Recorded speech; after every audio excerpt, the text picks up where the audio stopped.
Welcome to Shahi effect. അധ്യക്ഷവേദിയിലും സദസ്സിലുമുള്ള പ്രിയപ്പെട്ട സഹോദരിമാരെ, സഹോദരന്മാരെ, പ്രിയപ്പെട്ട സഖാക്കളെ, സെക്രട്ടറി സ്റ്റാഫ് അസോസിയേഷന്റെ ഈ സമ്മേളനത്തിന്റെ ആരംഭത്തിൽ നിങ്ങൾ പാടിയ സ്വാഗതഗാനത്തിലും പിന്നീട് സംഘടനയുടെ പ്രസിഡന്റും സെക്രട്ടറിയും നടത്തിയ പ്രസംഗങ്ങളിലും ഈ സംഘടനയുടെ നയപ്രഖ്യാപനമുണ്ട്. ഈ സംഘടനയുടെ ലക്ഷ്യം എന്താണ്, താല്പര്യം എന്താണ്, പാരമ്പര്യം എന്താണ്, പ്രവർത്തനശൈലി എന്താണെന്നെല്ലാം അവർ രണ്ടുപേരും, അഭിലാഷും നമ്മുടെ സുധിയും നല്ലവണ്ണം പറഞ്ഞു. അതൊന്നും അതുകൊണ്ട് ആവർത്തിക്കേണ്ട കാര്യമില്ല. നല്ലവണ്ണം നിങ്ങൾക്കറിയാം സെക്രട്ടറി സ്റ്റാഫിന്റെ കർത്തവ്യം എന്താണ്. അതുപോലെ നിങ്ങൾക്കറിയാം നിങ്ങൾ പിടിക്കുന്ന കോടികളുടെ സന്ദേശം എന്താണ്.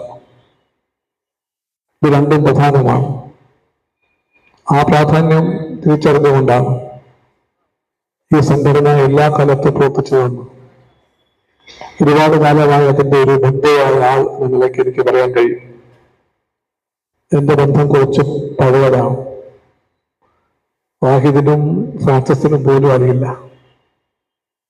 ഇവിടെ ഞങ്ങൾ പാടിയില്ലേ സഖാവ് പി വിജയനെ പറ്റി, കുട്ടികൃഷ്ണ സാറിനെ പറ്റി.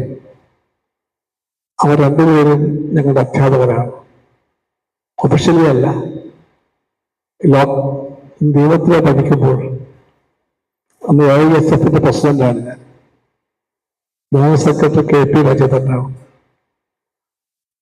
ഞങ്ങൾ രണ്ടുപേർക്ക് എല്ലാ പരീക്ഷക്കാലത്തും ഓരോ മാസം വീതം 1 മണിക്കൂർ അവർ ക്ലാസ് എടുക്കുമായിരുന്നു. സ്നേഹത്തിന്റെ മാത്രം പേര്. കൃത്യമായിട്ട് ഞങ്ങൾ എത്തിയാലും വിടില്ല. ഞങ്ങളെ വിളിച്ചെത്തിയ കൊച്ചു ലോഡ്ജുകളിൽ അവർ വന്നിരിക്കും. അവരാദ്യം എത്തും, ഞങ്ങൾ പുറകെ എത്തും. 1 മണിക്കൂർ വീതം നാളെ വളരെ ചിട്ടയായി ഞങ്ങളെ പഠിപ്പിച്ചിട്ടുണ്ടവർ. അവരുടെ അറിവിനെ പറ്റി അത്ഭുതകരമായ ബഹുമാനമാണ് അന്ന് എന്നുള്ളത്. ഏത് നിയമ വിദ്യാർത്ഥിയെ പഠിപ്പിക്കുന്ന അധ്യാപകനേക്കാളും ചാതുര്യത്തോടുകൂടി, അറിവോടുകൂടി, ആഴത്തോടുകൂടി അവർ പറഞ്ഞു തന്ന പാഠം പഠിച്ചുകൊണ്ടാണ് നിങ്ങൾ പരീക്ഷ എഴുതിയതും പാസ്സായത്. അന്ന് ആരംഭിച്ച ബന്ധമാണ്. അത്രയും പഴക്കമുണ്ട് ഈ ബന്ധത്തിന്. അതുകൊണ്ട് സെക്രട്ടറി സ്റ്റാഫ് അസോസിയേഷന്റെ ആരംഭകാലത്ത് ശൈശവ ദശയിൽ തന്നെ ആ പ്രസ്ഥാനം കടന്നു വന്ന വെല്ലുവിളികളെപ്പറ്റിയും പ്രയാസങ്ങളെപ്പറ്റിയും അവരൊക്കെ പറഞ്ഞും എനിക്കറിയാം. അവിടെ നിന്ന് നമ്മുടെ സംഘടന ഒരുപാട് ദൂരം മുമ്പോട്ട് വന്നു കഴിഞ്ഞു. ഈ സംഘടനയ്ക്ക് മഹിതമായ ഒരു പ്രവർത്തന പാരമ്പര്യമുണ്ട്. ആ പാരമ്പര്യം പ്രധാനമാണ്. അതുപോലെ പ്രധാനമാണ് നാം പിടിക്കുന്ന ഈ കൊടിയുടെ സന്ദേശത്തിന്റെ അർത്ഥമറിയുക എന്നുള്ളത്. അതറിഞ്ഞുകൊണ്ടാണ് നാം മുന്നോട്ട് പോകുന്നത്. അങ്ങനെ വരുമ്പോൾ നമ്മുടെ മുമ്പിലുള്ള കർത്തവ്യങ്ങളെ പറ്റിയുള്ള ഒരു തികഞ്ഞ ബോധ്യം നമുക്കെല്ലാവർക്കും ഉണ്ടാകുമെന്ന് എനിക്കുറപ്പാണ്. ഞാൻ ഒരുപാട് നീട്ടിപ്പുറത്ത് പറയേണ്ട കാര്യമില്ല. സിവിൽ സർവീസ് ലോകത്തെല്ലായിടത്തും വെല്ലുവിളിക്കപ്പെടുകയാണ്. ഇന്ത്യയിലും അങ്ങനെ തന്നെയാണ്.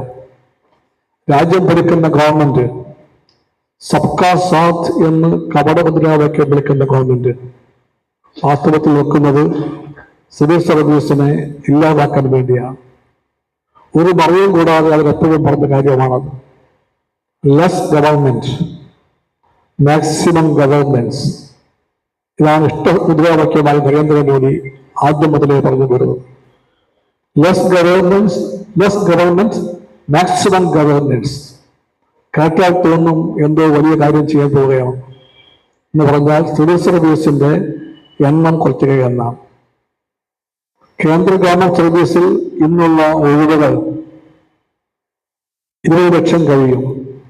പെൻഷൻ പറ്റിപ്പോയി, നിയമനങ്ങളില്ല. അതൊരു നയമായി മാറിക്കഴിഞ്ഞിട്ടുണ്ട്. പെൻഷൻ പോയി ആ കസേരയിലേക്ക് പുതിയ ആള് വരില്ല.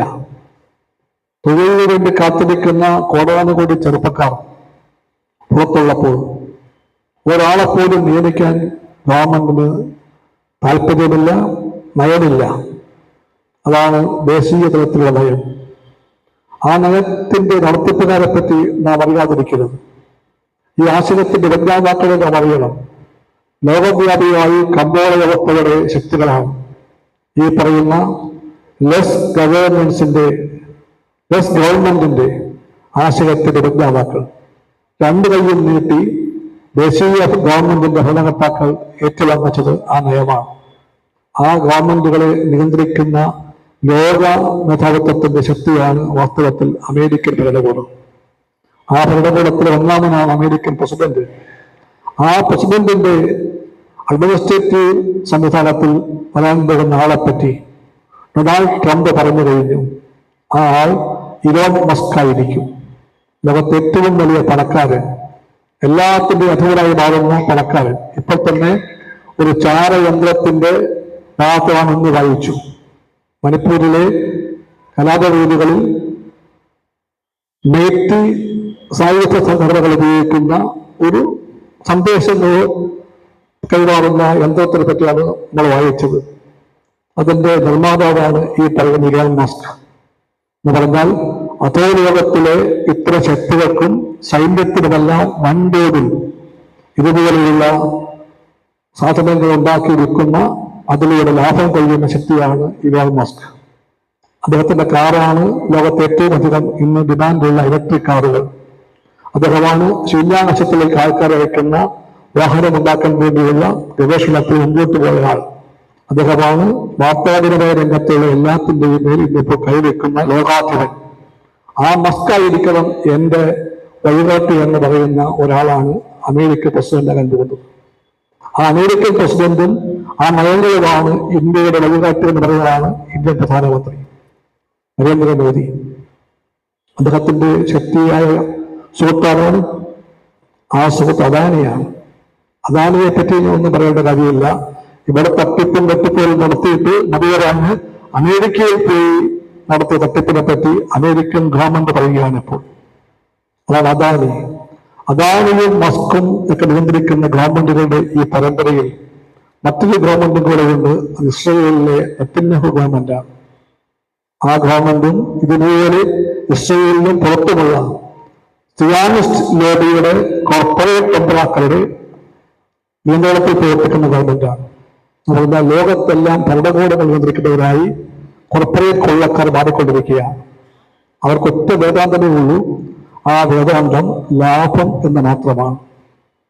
അതിന് പിറകെ വീഴുമ്പോഴാണ് ഇതുപോലെ വേക്കൻസികൾ നികത്തപ്പെടാതെ കിടക്കുന്നത്. അപ്പോഴാണ് തൊഴിലിനു വേണ്ടി കാത്തിരിക്കുന്ന ചെറുപ്പക്കാരെ സർക്കാരുകൾ പൂർണ്ണമായും മറക്കുന്നത്. അപ്പോഴാണ് ഒരിക്കലും അവകാശപ്പെട്ട് ഒന്നും തരാതെ സിവിൽ സർവീസിനെ പതുക്കെ അൺഅട്രാക്റ്റീവായി മാറ്റുന്ന നയമുണ്ടാകുന്നത്.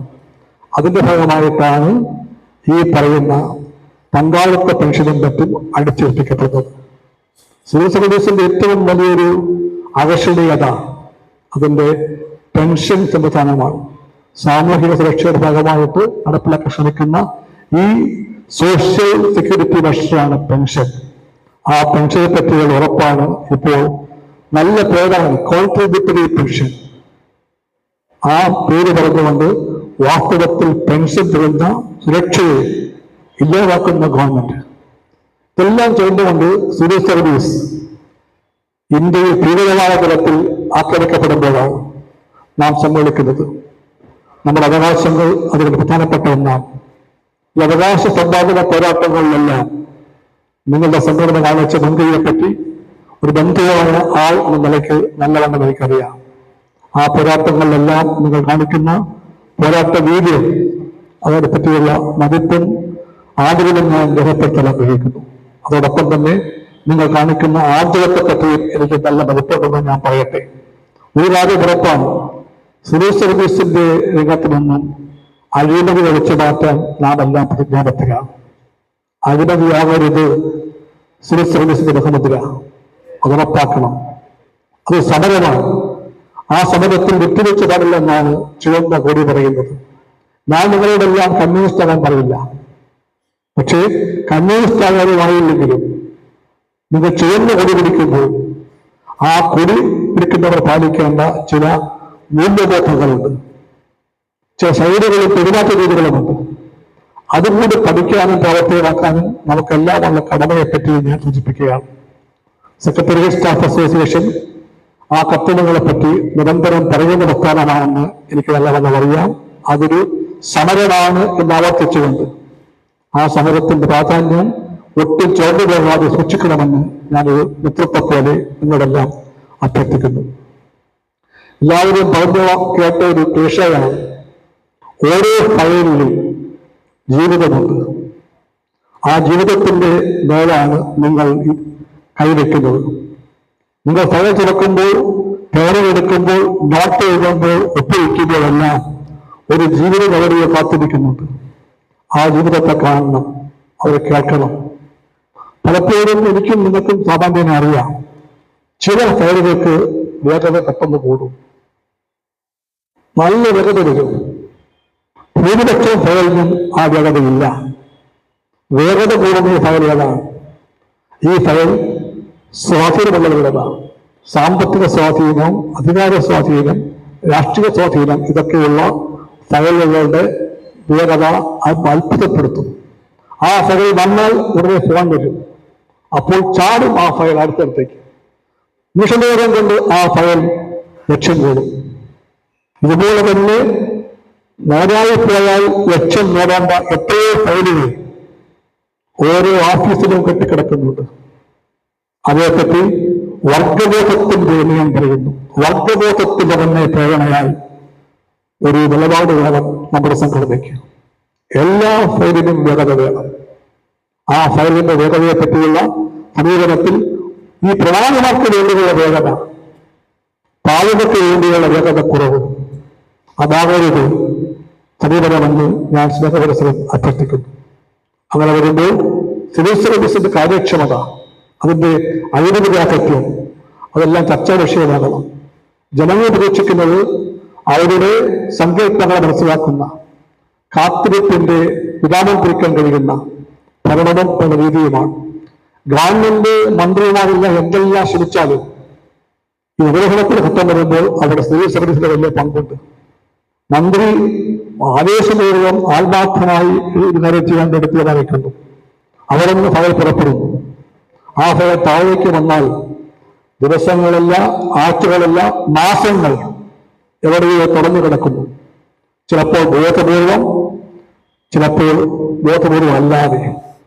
ഈ കെട്ടിക്കിടപ്പിന് നീതീകരണമില്ല. അതുകൊണ്ട് നയമാകട്ടെന്ന് പറയണം. ഫയലുകളുടെ മാനുവലൊക്കെയുണ്ട്, കോഡുണ്ട്, നിയമങ്ങളുണ്ട്. ഒരു ഫയൽ ഓരോ ഓഫീസിലും ഇരിക്കാവുന്ന ദിവസങ്ങൾ എത്രയാണ്, നിമിത്തതൊക്കെ. പക്ഷെ അതെല്ലാം ഉറങ്ങുന്നു കടലാസിൽ. അതെല്ലാം ഉറങ്ങുമ്പോൾ കാര്യങ്ങൾ വരുന്നത് വേറെ വയ്ക്കാം. അതുകൊണ്ട് ആ മനുഷ്യരെ, ഈ ഫയലിന്റെ തീരുമാനം കാത്തിരിക്കുന്ന ഏത് വിവിധ തരത്തിലുള്ള ആണുങ്ങളോ പെണ്ണുകളോ ആണോ പെണ്ണുമായ മനുഷ്യരെ ഓർത്തുകൊണ്ട് വേണം നാം ജോലി ചെയ്യാൻ. അവിടെ ഓർക്കേണ്ട വാക്ക് പറഞ്ഞത് മഹാത്മാഗാന്ധിയാണ്. ആ വാക്കുകളിൽ അർത്ഥമുണ്ട്. ആ വാക്കിതാണ്, വാചകം ഇതാണ്: നിങ്ങൾ ഇന്ന് കണ്ട ഏറ്റവും പാവപ്പെട്ട മനുഷ്യന്റെ ദൈന്യപൂർണമായ മുഖമോർക്കണം. എന്നിട്ട് ഞാൻ ചെയ്യാൻ പോകുന്ന കാര്യം ആ മനുഷ്യനെ സഹായിക്കുമായിരുന്നു സ്വരം ചോദിക്കണം. സഹായിക്കുമെങ്കിൽ വേഗം ചെയ്യണം, സഹായിക്കില്ലെങ്കിൽ നിങ്ങൾ ചെയ്യരുത്. ഇതാണ് മഹാത്മാഗാന്ധി പറഞ്ഞത്. വളരെ ശരിയായ ഉപദേശമാണെന്ന്, നിർദ്ദേശമാണെന്ന് പറയാൻ ഒരു കമ്മ്യൂണിസ്റ്റായി ഞാൻ തെല്ലും എടുക്കുന്നില്ല. പെട്ടെന്ന് എനിക്ക് ഒരു സ്വന്തം ഓർമ്മയിരുന്നു. അതിവിടെ ഓർക്കുമ്പോൾ പറഞ്ഞു വരികയാണ്. പണ്ടൊരു മന്ത്രി ഒരു കവിത എഴുതി. ആ കവിത അന്നത്തെ കലാകൃതിയിൽ പ്രാധാന്യം കൊടുത്തു വന്നു. ആ കവിതയുടെ തലക്കെട്ട് ഭരണം രണമാണ് എന്നായിരുന്നു. ഭരണം രണമാണ്. ആ നീണ്ട കവിതയിലെ എല്ലാ വരികളും ഞാൻ പറയുന്നില്ല. അവസാന വരി ഇങ്ങനെയാണ്: ഭരണം രണമാണ്. മനസ്സുകളുടെ കുതിരവേഗതയും ഫയലുകളുടെ ഒച്ചു വേഗതയും തമ്മിലുള്ള രണം, അതാണ് ഭരണം. അത് എഴുതിയ മന്ത്രി ഞാൻ തന്നെയാണ്. അന്നത്തെ ഒരു ഗവൺമെന്റ് സെക്രട്ടറി അതിരാവിലെ തന്നെ ഫോൺ ചെയ്തു. എന്നിട്ട് പറഞ്ഞു, സാറിന്റെ കവിത ഞാൻ വായിച്ചു, എനിക്ക് വ്യക്തിപരമായി ഇപ്പോൾ യോജിപ്പാണ്, പക്ഷേ സാറ് അങ്ങനെ എഴുതേണ്ടതെന്ന് പറഞ്ഞു. അതും ഒരു ഓർമ്മയാണ്. ഇതെല്ലാം കൂടെ ചേർന്നാണ് സൗഹൃദവും സമരവും സന്തോഷവും ദുഃഖവും എല്ലാം കലർന്ന ലോകത്താണ് നിങ്ങൾ ജീവിക്കുന്നത്. സെക്രട്ടേറിയറ്റ് അപ്രകാരം ഒരു ജീവിതമാണ് എല്ലാവർക്കും തരുന്നത്.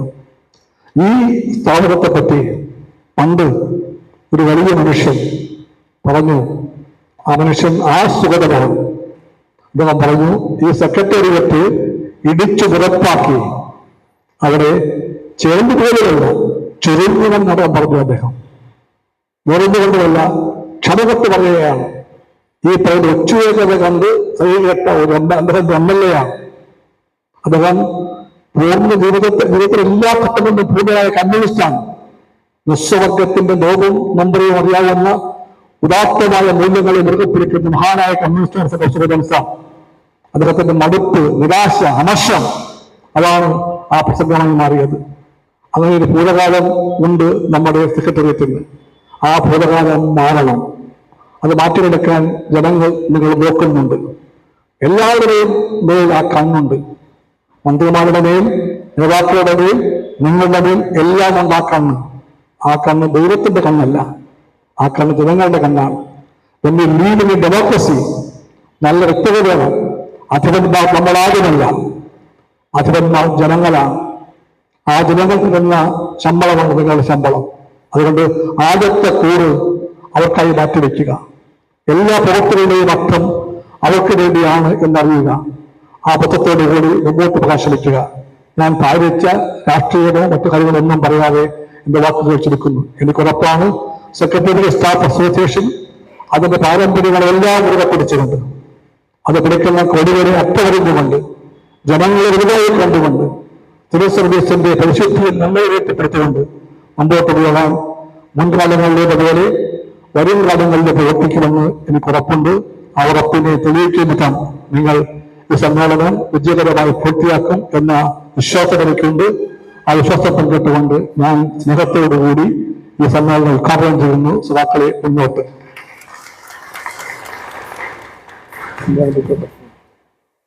രാജാ,